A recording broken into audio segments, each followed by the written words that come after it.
For the big live thing. Oh, it says live. Good evening, everyone, and welcome to this evening's panel discussion on dispelling disinformation about trans youth. My name is Veronica Pedrell, and I'm a board member for the Indiana Stonewall Democrats Constituency Caucus. Before we get started, I'd like to thank our caucus and the Indiana Democratic Party for generously providing the digital space for streaming this important program. I'm going to be moderating a discussion today, and I'd also like to thank tonight's panelists. They're bringing loads of expertise and experiences to the table, and I'm so grateful that they're here. Thank you as well to Tiara Johnson with IDP, who is working behind the scenes to ensure that our program goes smoothly. And finally, a big thank you to you, everyone watching, for taking time to learn more about this important topic. If you're joining us in real time on Facebook Live, Tiara will be relaying your questions from the comments over to me throughout the program. Tonight's is the last installment of IDP's LGBTQ Pride Month program. And during Pride Month, I think it's especially important both to celebrate the historic progress that the community has made and also to recommit ourselves to putting in the work to ensure that our civil rights are secured for those whose voices are least enfranchised. Indeed, the rights of gender diverse youth to grow and live authentically have been under assault by a barrage of disinformation from media pundits and politicians who have no firsthand experience with them. The voices of trans youth are often under threat, and it falls to us who can more safely uplift their lived experiences to speak for their secure and authentic futures. Today is an extraordinary day to be having this conversation as we celebrate not only the historic Stonewall uprisings from 52 years ago on this date, but also this morning's news of the Supreme Court allowing lower courts' rulings to stand in favor of Title IX, applying to trans students access to affirming public accommodations in schools. 7 years ago, a 15-year-old student named Gavin Grimm sued his school board. And with today's action by SCOTUS, that fight is finally over. As BuzzFeed reported this afternoon, Gavin Grimm said that it's a nightmare that a child has to fight this. Gavin Grimm is right. We need to show up for trans kids. That's why we're all here tonight, showing up to dispel the myths that have prompted lawmakers in 33 states to write bills restricting trans rights in this year alone. Many of those bills specifically targeted the rights for parents and healthcare providers to provide for their kids and patients the very care that's endorsed by the American Academy of Pediatrics and the American Psychological Association. And with that, I'm delighted to introduce this evening's panel. With us tonight, we have Dr. Eric Meininger from the Gender Health Program at Riley Children's Health. We have Rebecca Walatish, a clinical therapist who specializes in gender diverse youth in Central Indiana.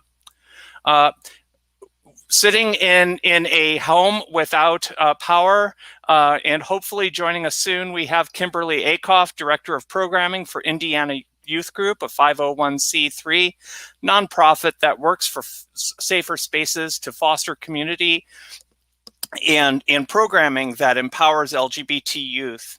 We also have parents on board tonight to share their personal stories. Chad and Kathleen Blackwelder, as well as Jesse Miles, are here to share their families' experiences and about support resources that are available to all families. I've asked our panelists to kick things off this evening by sharing a bit more about yourselves, about why this conversation is so important to you, and to share a firsthand anecdote with our audience. Once we've made our way around this virtual room, we'll move on to our Q&A. So Dr. Meininger, let's start with you. You've got the floor. Hi, I'm Eric Meininger. I use he, him pronouns. I am an internist and a pediatrician specializing in adolescent medicine. And I've been working with folks in the gender expansive community since 1999, when a mother of a 12-year-old showed up in the teen care program saying, I need a referral from Minnesota, where I was located, to Boston to visit an endocrinologist. And I said, gosh, surely there's a closer endocrinologist than Boston from Minnesota. And as a result, I ended up calling every endocrinologist in town to find the best place for this young man who had lived as a boy for many years and is now a successful adult. But over those many years as well, I've encountered numerous families, innumerable families, who have struggled with a lot of the social constructs that we as society put around them that make it more challenging for their kids to be successful. Thank you so much. Rebecca Walatish, would you kindly share a little bit more about yourself with our audience? Yeah, Rebecca Walatish, she, her, hers pronouns. I own and am a therapist at a group practice just south side of Indianapolis, and I've been serving LGBTQ kids and adults for the past 20 years. How I started specializing specifically working with transgender people is when I started my practice 10 years ago. The first week I was terrified I wouldn't be able to feed myself because, if no people come in the door, you don't eat. So on my website, I put every population that I had any specialty with at all. And in the first week, I had 4 people who were gender diverse call me. And that's unheard of for a little one-person thing. And I started looking around, and at that point, there was nobody who specialized that. There were maybe 3 of us who specialized in that. So I started pouring myself into this and figuring how the community needs someone to be an expert. So I guess I'm going to figure out how to be that expert that the community needs. I'm now a WPATH certified therapist. That's the World Professional Alliance for Transgender Health. And I'm also a mentor for other therapists who want to be certified themselves. One of my special passions is working with parents of littles, like preteens, because I tell you what, if you're a 5, 6, 7-year-old kid and you know yourself well enough to say that you want to explore your gender and you feel safe enough to say it to your folks, that kid's golden. That kid's fine. It's the parent who needs help worry with their anxieties, what's keeping them up at night, and to learn how to create a safe container for this kid to explore themselves, to figure out who they are and who they want to be. Well, thank you so much for stepping into that unfilled gap in our community for so many families, Rebecca. Jesse Miles, you're a parent. Can you tell us a little bit more about yourself and the roles that you play in your community? Sure. Jesse Miles, she, her pronouns. I have kind of a unique story for my family. My wife came out as a trans woman several years ago. And after that, of our 5 collective kids, then 2 of our children came out, our youngest as our trans daughter and one of our middle children as a non-binary child. So we changed from, what we thought as our family to a whole different diverse rainbow family, and thriving as that. With that kind of background with my family, and then my background in education, and I've kind of stepped into the role as Indianapolis's chapter leader for Transparent, which is a nationwide nonprofit specifically focusing on helping the parents navigate and help their children, and help the parents kind of understand what their children are going through to help them through their transition, and to help give them resources, to local resources that they can find, to medical and whatnot resources for their children. Thanks, Jesse. And Chad and Kathleen, whichever order you'd like to talk, or in unison. He's smart. Hi, I'm Kathleen Backraver. I go by she and hers. And we are representing our transgender son today. So our journey as a family started about 5 years ago. Our youngest child was getting ready for pre-K, and I was trying to get him dressed. And he looked right in my eye and said, "I'm no longer wearing a skirt, dress, or tunic. I am not a girl. I'm a boy." And my mother instinct kicked in. I could tell that he had waited to drop that on me when I was 100% paying attention. And Chad and I talked that night, and we said, we've got to figure this out. We've got to figure out what we're going to do to support our child so they can be happy, healthy, thriving, everything you want when you have a child. And so it was interesting. I have always been a strong ally. And what I didn't realize is that I don't think I had ever met a transgender person that I was aware of. And so I needed to go enable myself, educate me and Chad. And we did a lot of reading of books. We did a lot of documentaries. We started reaching out and asking other families to connect us of people that had gone through this journey. And those connections were the ones that led us to a lot of people, ironically, on this panel. So we were told, get a family counselor. You are the ones going through the transition, not your child. Your child is who your child is. So we actually met with Rebecca separately first before she even met our son. And we continue that relationship as a family. We go to see Rebecca. And we met Jesse because we were asked to be part of Gecko, which was an awesome forum for us to meet other families and for our kids to meet other kids within Indy. And that has been beautiful because they realized there's other families that are just like us, which has been great. And I got introduced to private Facebook groups of other parents that are literally in the same age bracket as our child. And it's funny, I've been part of this Facebook group for 5 years. I was just telling Chad this week, it ebb and flows when it's a lot of comments, because right now, our son, 6 months after telling us, socially transitioned. And from all those resources I just talked to, made it really great transition for him. He got to live his authentic self, and we thought he was thriving.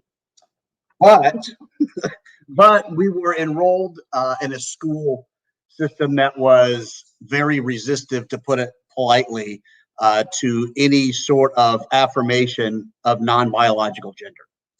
So we were struggling with that clearly, and we were told, well, when we're talking about restrooms, we have to use the child's birth certificate. So Sturk said, why don't we change my birth ticket?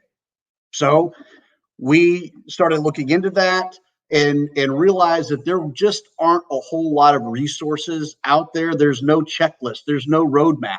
At least there wasn't then. We hired an attorney to help us have both his gender marker and legal name changed. And at that time, when he was 4 years old, was the youngest in Marion County to ever have that done. We went to court with him, with Rebecca, with our family, with some other resources, with stories. We were prepared. We testified. We answered the judge's questions, as did Sturks.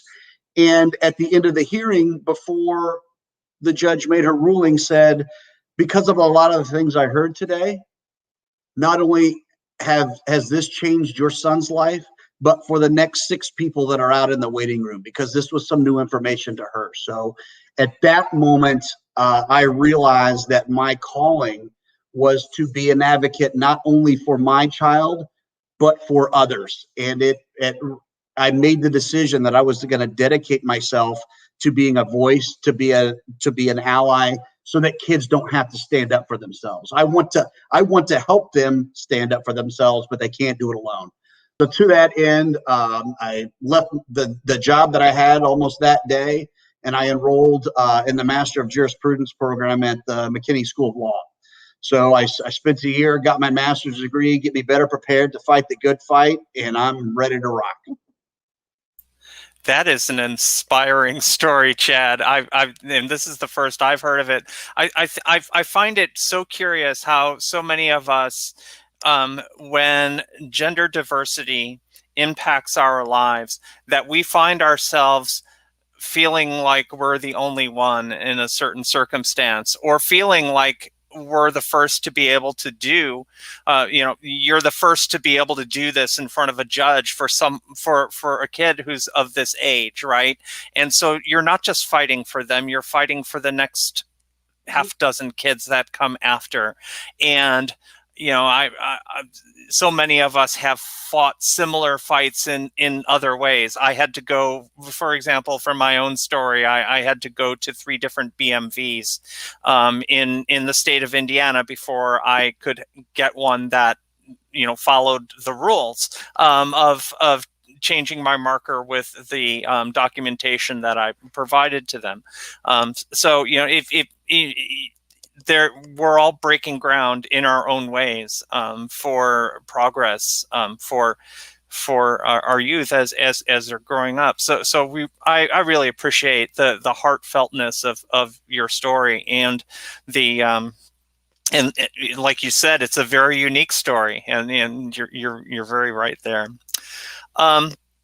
So I've got some questions, and some of these questions came from you, our panel, and I'm perfectly good with that. I'd like to start with Jesse actually here. Can you tell us a little bit more about the Transparent Indie organization, and are they meeting in person? Is there a website? How can folks get in contact if this is something that they're reaching out to? Sure. Yeah, definitely. So originally, in the before times, we did meet in person at Gender Nexus, which is another great resource here in Indianapolis. And we would meet once a month. But now we are meeting virtually, which has kind of been surprisingly a good thing. Because we've been able to have people who are not necessarily, in Indianapolis, who are in smaller communities throughout Indiana, have been able to join us each month virtually over Zoom. And it's been really great for them because, I don't remember if it was Chad or Kathleen, but someone said, kind of feeling like you're the only one. Well, in these small towns in Indiana, a lot of these parents kind of felt like, oh no, my kid has come out as trans. I am clearly the only one in Indiana who has a trans child, of course. And then they find all these resources. They find, Gender Nexus, or they, maybe a therapist recommends them to Transparent, and they find there's a plethora of families out there of kids of every age. We have little, 4-year-old kids, and we have parents of adult children who are in their 20s or 30s. So it's been really great to talk with all of them. You can find the link and how to join our monthly groups, either going to the Gender Nexus website. You can find Transparent Indie on Facebook. The Transparent overall website is transparentusa.org. And you can find all the different chapters throughout the United States there as well. And it really is for parents of trans and non-binary kids of all ages. Like Kathleen said with Gecko, that's a great resource. And they have a website, GEKCO, so it's spelled Gecko a little bit differently, .com. That's a great resource for younger kids. And then for the Transparent, it's really for parents of all ages. Thanks, Jesse. I'm just going to be jumping around our questions here to keep us all on our toes. I'm going to go to Rebecca Wallatish next. Does affirming a non-cisgender identity, as you work with a child in their family, does that risk the children thinking that they're trans when they're not?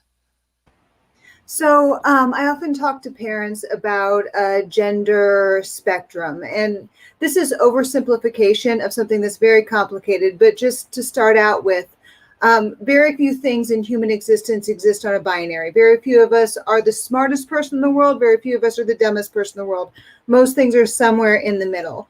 And so when I talk to parents, I explain, okay, if 1 is guy and 10 is girl, very few of us are fully 1 or fully 10. But like, if I were going to put myself, if I can't remember if 1 is guy or girl, but if 1's girl, I'm not a 1. I'm probably a 2 or a 3, but I'm close enough. She, her is fine, you know, all of that's fine. And so I think a lot of people are close enough to those binaries that they just, you know, say that fits for them. So what I explain to parents is, okay, if your kiddo has told me or told you that they're feeling not quite right, they're probably not a 1 or a 10. They may not need to transition. They may grow up later and figure out, you know, I'm close enough.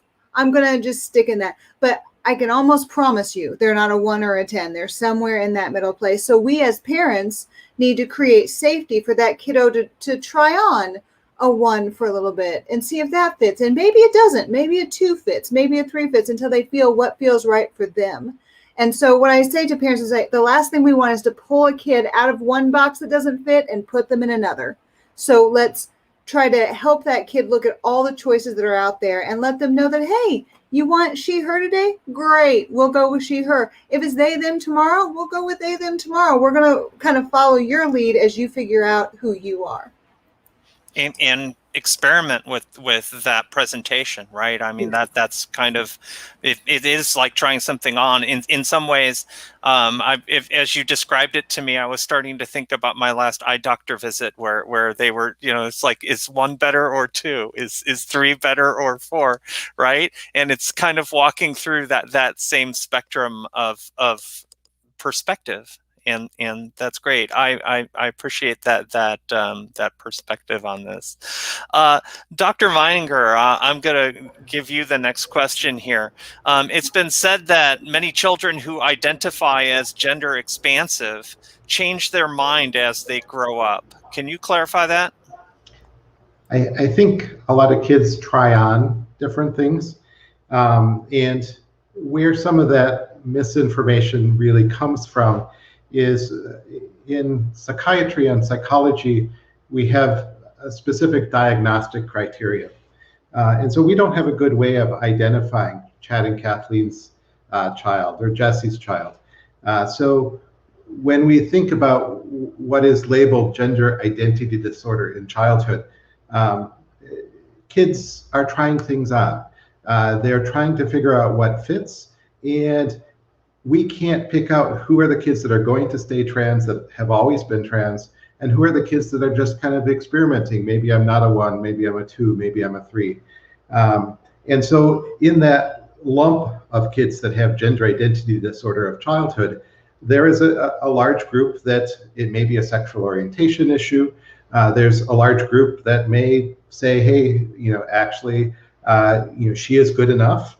You know, it identifies who I am, and they don't identify as transgender. And then there's that small group that have really been insistent and consistent and persistent with that diagnosis. So they're not really changing.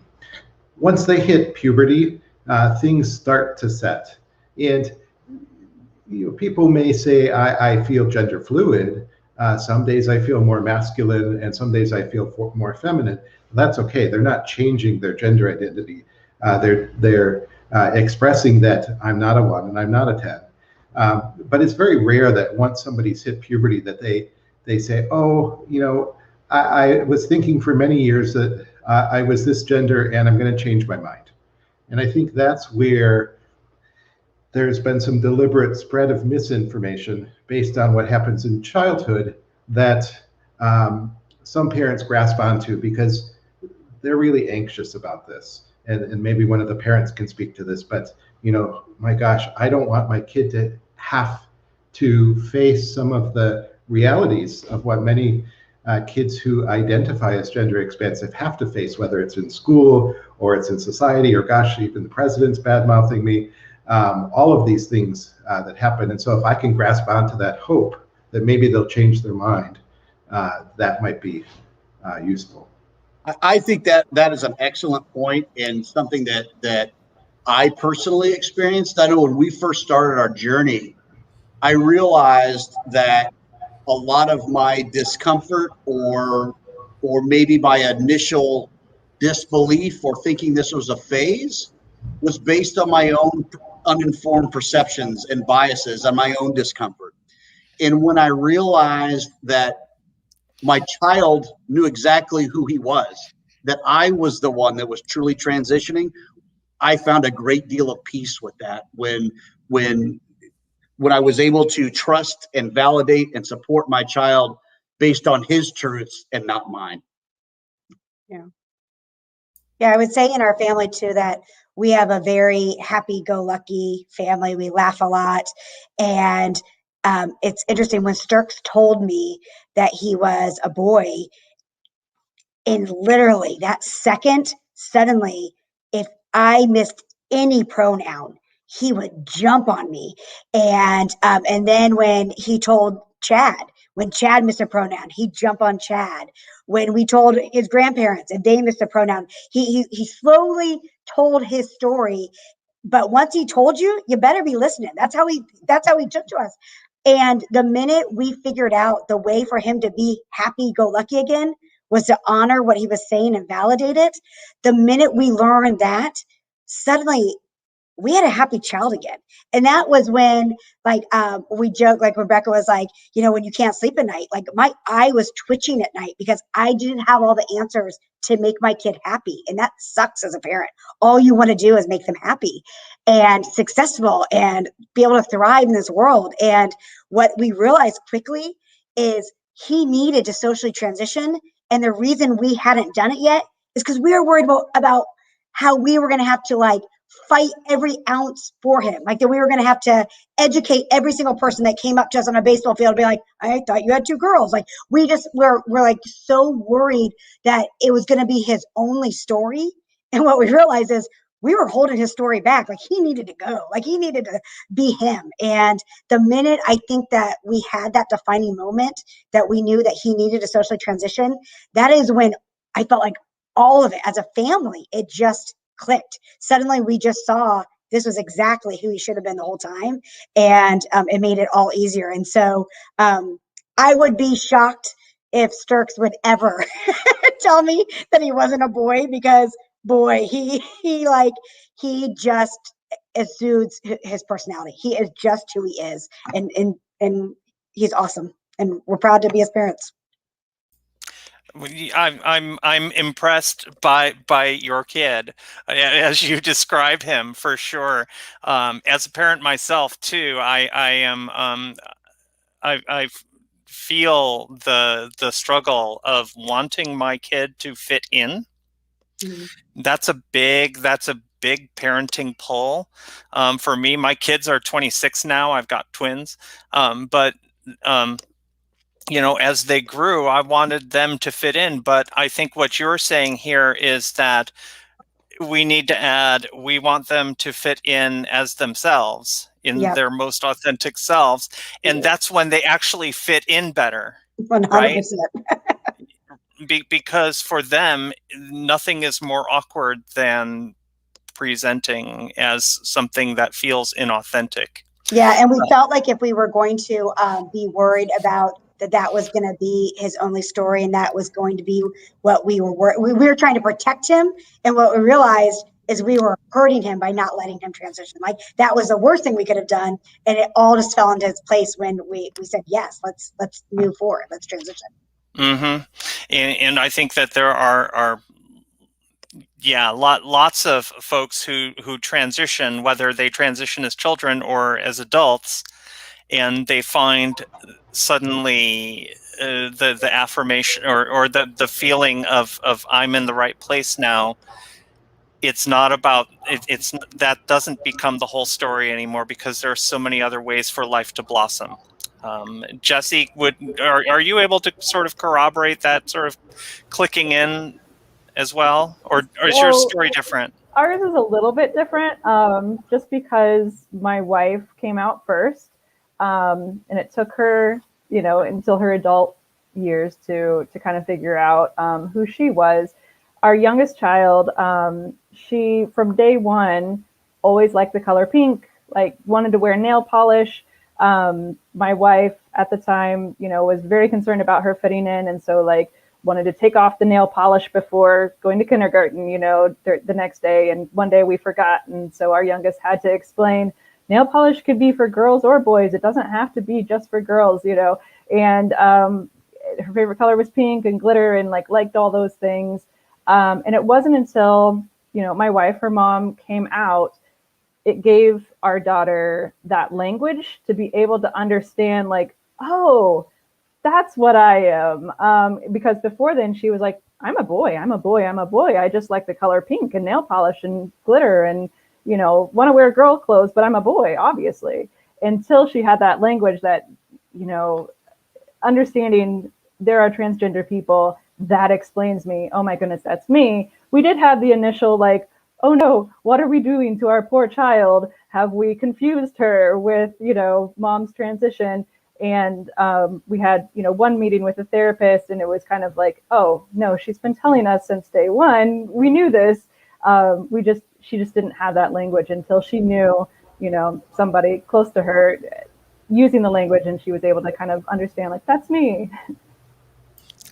Thank you for sharing that. I think one of the takeaways that I'm already coming away from hearing both of your different stories is that there is no one path for kids, and that it's not a one size fits all future for any gender expansive youth. I'm going to go back to Dr. Meininger with our next question here. This is a submitted question here. My teen suddenly became transgender because some of his friends are transgender. Someone sent me an article about rapid onset gender dysphoria, which seems to fit. And I'm putting those air quotes in there. If it came on so suddenly, shouldn't we wait? So I want to actually go back for a moment to the last conversation, then I'll address that. Aubrey had put in a comment about, aren't parents anxious too? What will the neighbors think? Of course they are. But this is about helping your child be happy. What I will often tell teenagers is, look, you've been working on this and dealing with this before you told your parents for 4, 5, 6 years sometimes. When you were born, your dad held you up and said, this is my daughter. I want her to be a neurosurgeon when she grows up. And when you said, actually, Dad, I want to be a musician, Dad had to shift a little bit, right? And when you said, actually, Dad, I'm not your daughter, I'm your son, Dad had to make a pretty big shift there, and that takes time. I think, the initial parents' anxiety about how will I explain this to the relatives, they're going to think I did some bad parenting, all of that is normal. Parents often experience, almost a grief of I'm losing my daughter to gain a son, and that's normal. But your job as a parent is not for them to be a mini-me, as you put it, but for them to develop into a healthy adult of their own. And so, yes, of course, parents are affected too. As to the idea that, well, my child caught something from the other trans kids, the contagion theory. First of all, that paper, I believe, was withdrawn. There were certainly certainly some bad science in it. But if you think about kids in the lunchroom, and you look at the lunchroom, all of the goth kids sit together, and all of the black kids sit together, and all of the Latin kids sit together, and all the band geeks sit together. Of course, all the trans kids sit together too. And so these are your peer group because you share something in common. And so it's not unusual that somebody who is questioning, exploring, would have a lot of friends who are also questioning, exploring, looking at their gender identity. So it's not something that they caught. It's something that they sought out themselves. And the actual paper, the science behind it, it was a group of parents that were all concerned about their kids that were the only ones interviewed. The kids weren't interviewed. So it was a pretty biased paper, but it did get a lot of traction. But like I say, I believe it's either been withdrawn or there have been some pretty significant challenges against it. And we've not seen one since then. Well, Amy, and if I can follow up on that response there, because it makes me think about just how many news stories and how many different how much the word trans has been in the news lately. If you do a Google trend search, you'll see this somewhat exponential curve just over the last last few years, and that might lead some to believe that there's some sort of pandemic going on of gender diversity right now. But this has been going on for the entirety of humanity. We're only finding a way of finding comfortable conclusions to this thing, right? And we're some of it is the internet. I mean, we didn't, when I started, I would have people in their mid-20s coming to me saying, I know it's a New York thing, and I'm coming to Minnesota. It's not because I'm trying to get away from all the people in New York, but if only I'd known about this when I was a teenager, my teenage years would have been so much better. But please, you know, I really think I need to be on testosterone or estrogen. I've been thinking about this a lot. The internet has really made accessible things that you might find in the library if somebody hasn't already stolen those magazines, and you're not embarrassed, you know, too embarrassed to actually look at them. You can do a lot on the internet and find other people like you without ever leaving your bedroom. That's an excellent point, and that reminds me of back in many years ago, over 30 years ago, when I was in graduate school in New Jersey and dialing into computer bulletin board services with a 1200 baud modem to find other people that felt the way I did, and my long distance bills suffered profoundly for that. You know, I've find the parent stories here so compelling. You know, I'm curious with your kids and coming up with names. And this is not a question I had prepared. I'm thinking about my own experience, and I have a question for you that I'm going to share a little bit of my own experience, because when I socially transitioned, I was in my early 40s, and my mother was in her 70s. My father had already passed on. When I did my legal name change, I knew what my first name was, but I sat down with my mother one night over maybe more than one Manhattan, and we concluded the night where she chose my middle name, and that still to this day means a whole lot to me, because it was sort of a coming together and coming to terms with, like y'all have said, you know, you had to get over the feeling of loss, right? Because there is a feeling of loss to some extent, but then there's hopefully a feeling of rebirth as well. I'm curious if any of you folks have any interesting stories to share with respect to that.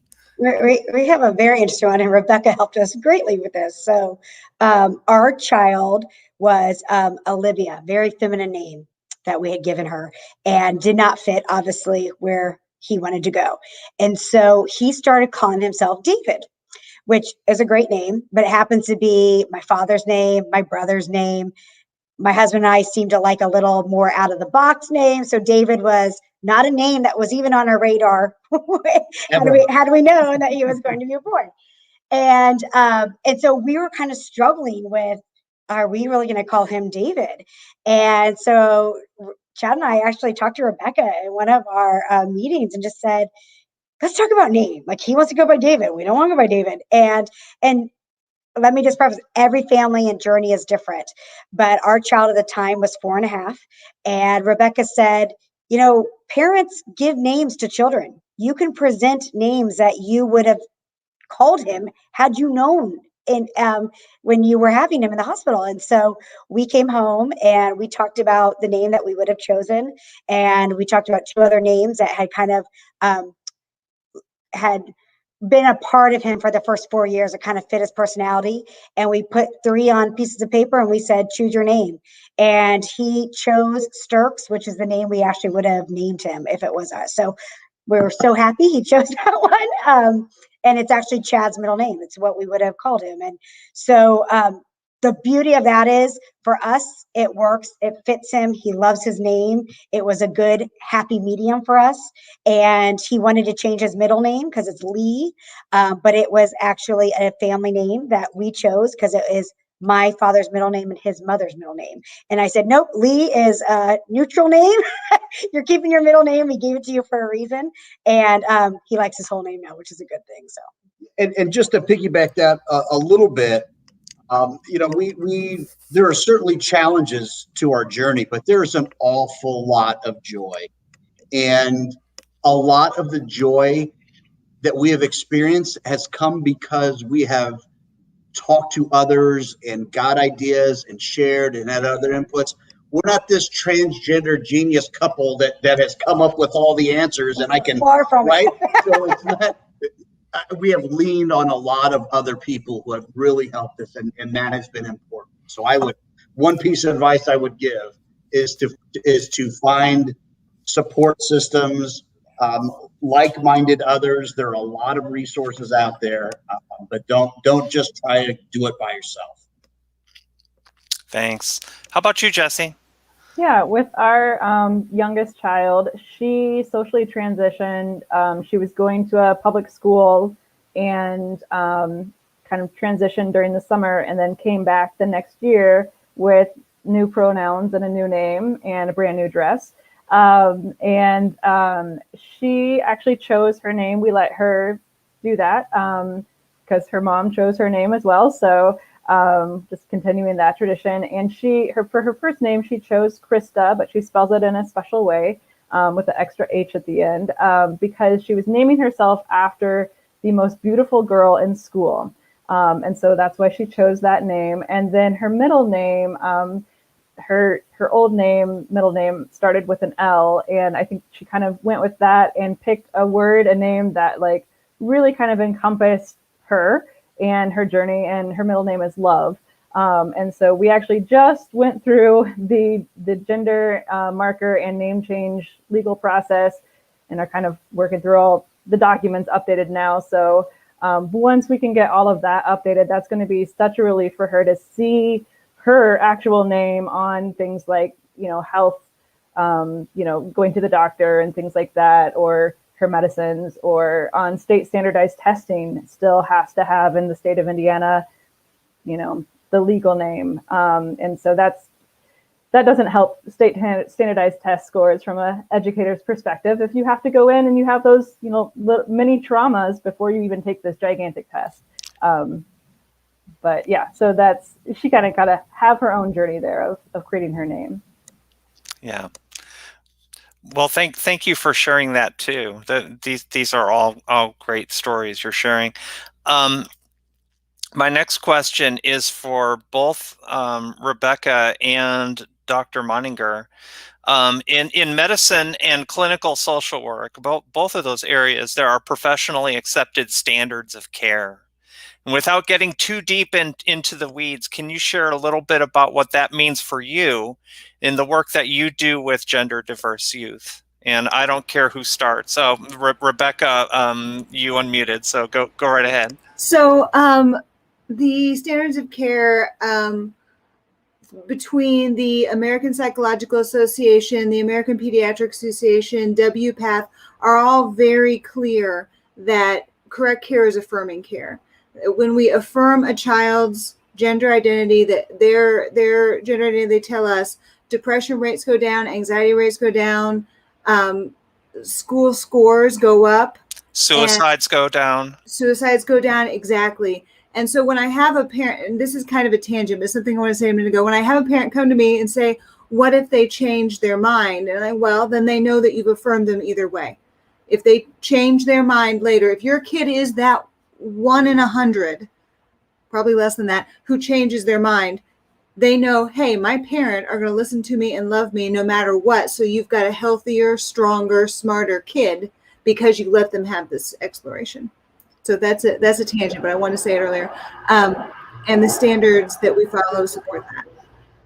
Awesome. How about you, Dr. Moninger? I will say that I've been doing this for a long time, and the standards haven't always been there. So I've been doing this since 1999. The standards of care from the World Professional Association of Transgender Health, or I think back then it was called the Harry Benjamin International Gender Dysphoria Association, basically said you couldn't see somebody until they were an adult. There were people doing things, but it wasn't at all supported that we would be seeing children. And so for me, this first kid, my 12-year-old, I referred to an endocrinologist. The future kids, the endocrinologist didn't want to see because he didn't want to make this a part of his practice. But I was also working with homeless teens at the time, and they were doing this on their own. They were finding the protocols out there. They were buying the drugs over the internet, or my favorite was the girl that convinced 3 of her girlfriends to go in and get a pap smear because that's what you had to do to get birth control back then. And they all got birth control pills, and then she would take 3 at a time. But I saw it as harm reduction. I saw it honestly as, these kids are doing this anyways. We need to make sure they're doing it in a safe way. And if the parents are on board, so much the better. How can we provide this in a safe way? And I was the only pediatrician in the state of Minnesota for at least 10 years. I couldn't come here to Indiana until I had trained providers. So we now have 3 children's programs in Minnesota. But the standards of care have gradually come around. The Endocrine Society guidelines came out initially in 2009. So I've been doing it 10 years by then. And they said, well, you can't start somebody on hormones, gender-affirming hormones, until they're 16. And I'm like, I've broken that rule all along now. But at least, I was thrilled that now insurance companies were turning me down for guidelines, and not just because, they thought I was making this up. When the 2017 guidelines came out for the Endocrine Society, they did talk about, in certain cases, children can start on gender-affirming hormones below the age of 16.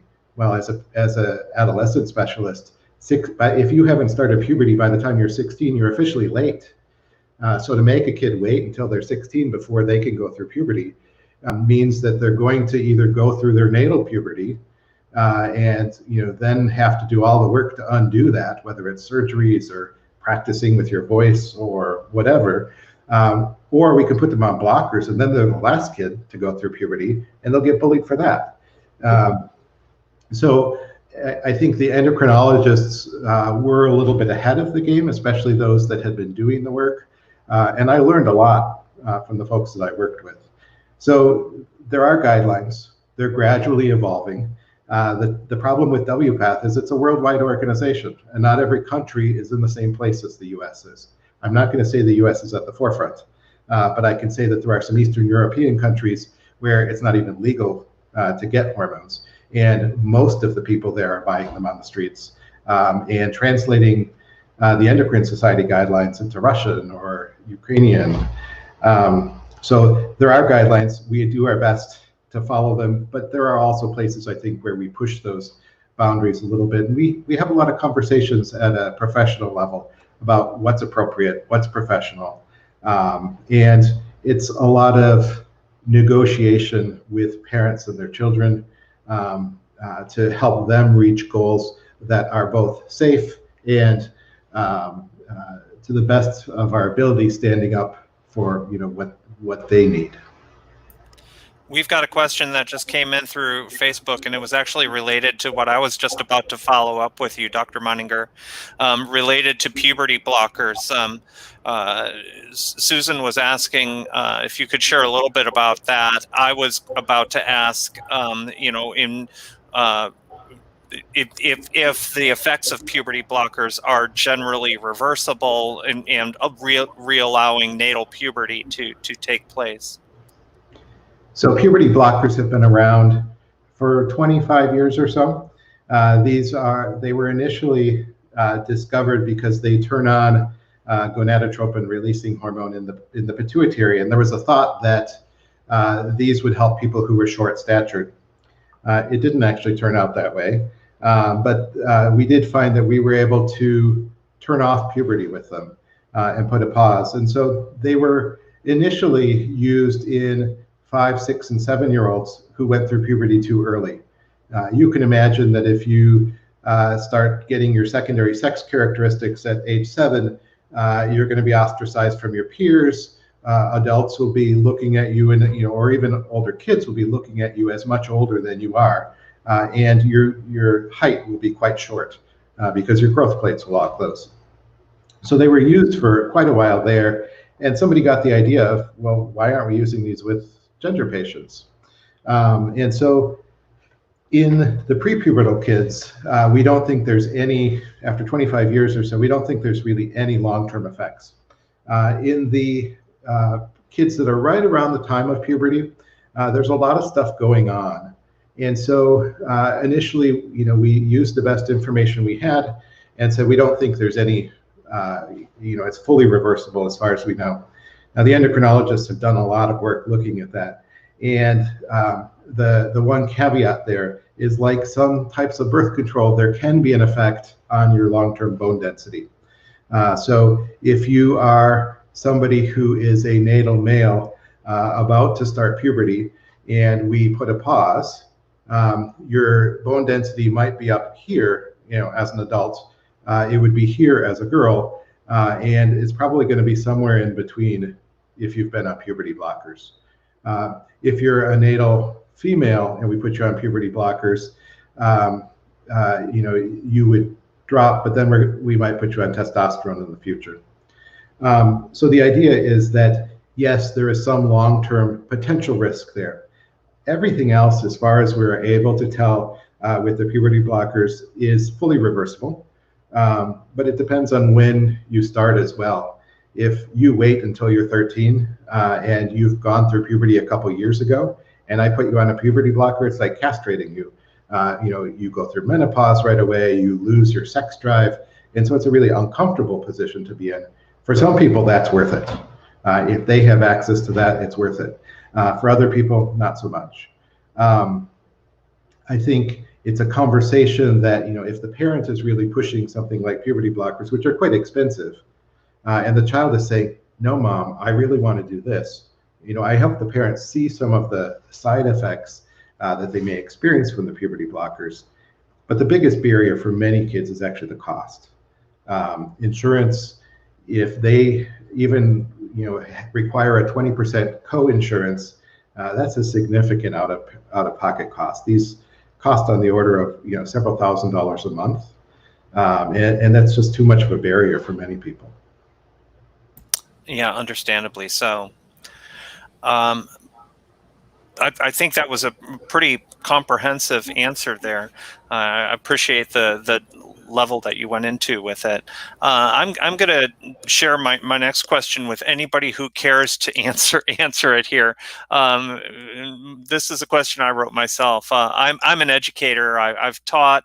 I currently teach in higher ed, but back in the days when my own children were young, I taught at a pre-K through 8 school. So I have some experience in the classroom. As students head back to the classroom in the fall, what can teachers and counselors and school staff do to support gender diverse youth? Well, I could jump in as an educator of 12 years, and my wife is an educator as well. We are currently virtual educators. We've been in the virtual world before the pandemic, but we taught, in brick and mortar schools before then. I think a big thing is to kind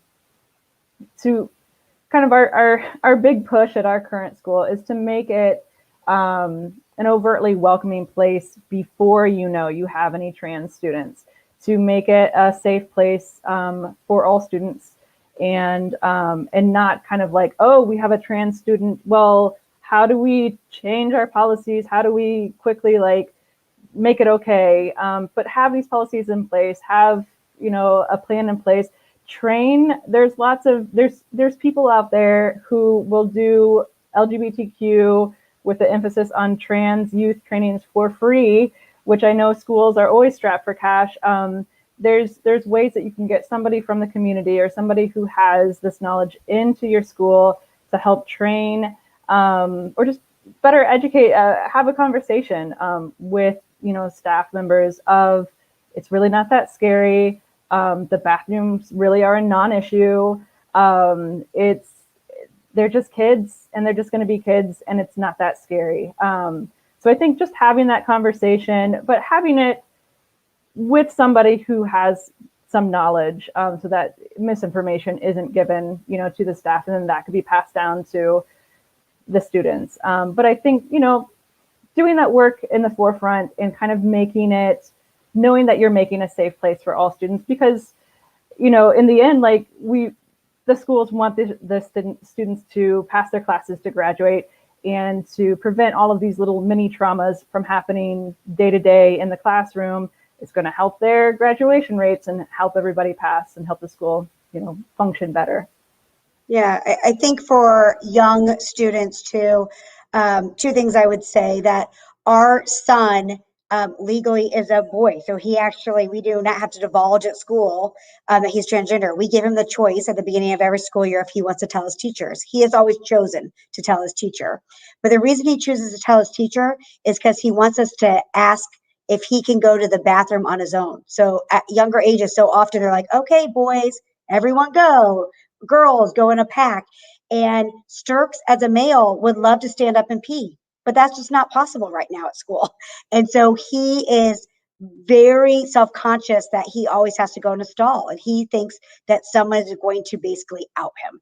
And so the teachers have always been so great as telling them that. And so Sturks can literally just kind of like raise his hand and he gets a pass, even if not everyone else gets to go single. So that's something that I would say has really helped. And then we are lucky that Sturks's paperwork has all been changed in every system. But for my parent groups, one of the hardest things is when you have a substitute teacher or picture day or these Indiana state tests, when that name shows up, it's awful for that child, awful. And if you as a teacher could just always be putting on, if this is your own kid, how would you make sure that every little thing that you could do, you would stop before I ever got to that point and the child would never see that? So those would be the two things I would say. Yeah, no, sorry. I'd like to jump in and say that the most popular medical excuse that I write is my bathroom letter. Dear, to whom it may concern, such and so has a medical condition, which is key, also known as life, but they need to use the restroom on a regular basis. Please excuse them from class as needed. That way the teachers don't have to know, but they are able to lean on this as a medical excuse to use the bathroom during non-passing time. Yep. Life is a medical condition. I think that kind of sums up a whole lot of what we've been discussing this evening, right? We've got just a couple of minutes left. I'd like to just open the floor, and if anybody has, if there's any concluding thoughts that you've got in mind that you'd like to share that you don't feel got uplifted today, I want to make sure that you get a chance to say them here. I'll pop in really quick to Adriana's question. Yes, kids can go straight to tea. They don't need to be on blockers. There's a lot of conversation with young transmasculine patients because there's a potential to affect their height if they start too early. And so it's important that the provider that somebody sees takes that into consideration if they're more than or less than 2 years after starting menstrual periods. Thanks for answering that question, and I wasn't sure whether we could get to it without going over time here. Anybody else have anything else to share, Chad and Kathleen? If I could just say two real quick things. The first is, as parents, give yourself the grace to make mistakes, okay? Parenting is not easy. I guarantee you'll make mistakes. If you affirm your child, if you love your child, if you support your child, everything else is secondary. The other thing I would say is, if you have anxiety, try to focus on today. Don't lose sleep over what's going to happen in 10 years at prom or at dating or at marriage or at this. Worry about the challenges that you had today. Deal with those. Support and affirm your child through them. Things will come. Things may change. Deal with today. And Rebecca? I think one thing I like to say is often when parents come to me, they're so focused on how do I take care of my kid needs, and that's great. But as the flight attendants always tell you, if the plane's going down, you got to put your own oxygen mask on first. You can't help anybody else. So parents gotta look at, what do I need to help myself create a good, safe container for my kiddo. And I would Jesse? just jump in and say that you're not alone. I promise you, you are not the only parent out there, the only family out there with gender diverse family members. Reach out. There are lots of support groups out there. There are lots of people who've gone through the same things. And with pronouns, I would just say, if you make a mistake, apologize, change the pronoun, say the right thing, and move on. Don't give a big elaborate story of why it's hard for you or why you forget. Like, you're more practice and you're going to get it. Thank you. Dr. Meininger? Very briefly, we offer really truly transdisciplinary services at Riley. We make a lot of referrals out to folks in the community, so feel free to reach out to us. Even if we're not the place that you ultimately end up at, we are the only place in the state that really offers the full spectrum. We see anybody up until 18, we won't kick them out at 18, but there are other resources for young adults. Thank you so much. And thank you, everybody who've stuck with us and tuned in this evening, or if you're watching later on the recording. Appreciate you for sticking through the entire program, and big thank you to our whole panel here. What a great discussion we've had this evening, and we're uplifting a whole lot of truths that unfortunately just don't make it through a lot of the flack in the media these days. So I appreciate you taking the time out of your busy schedules to be here this evening. And with that, I will close up the meeting. Thanks all so much for being here this evening. Bye-bye now.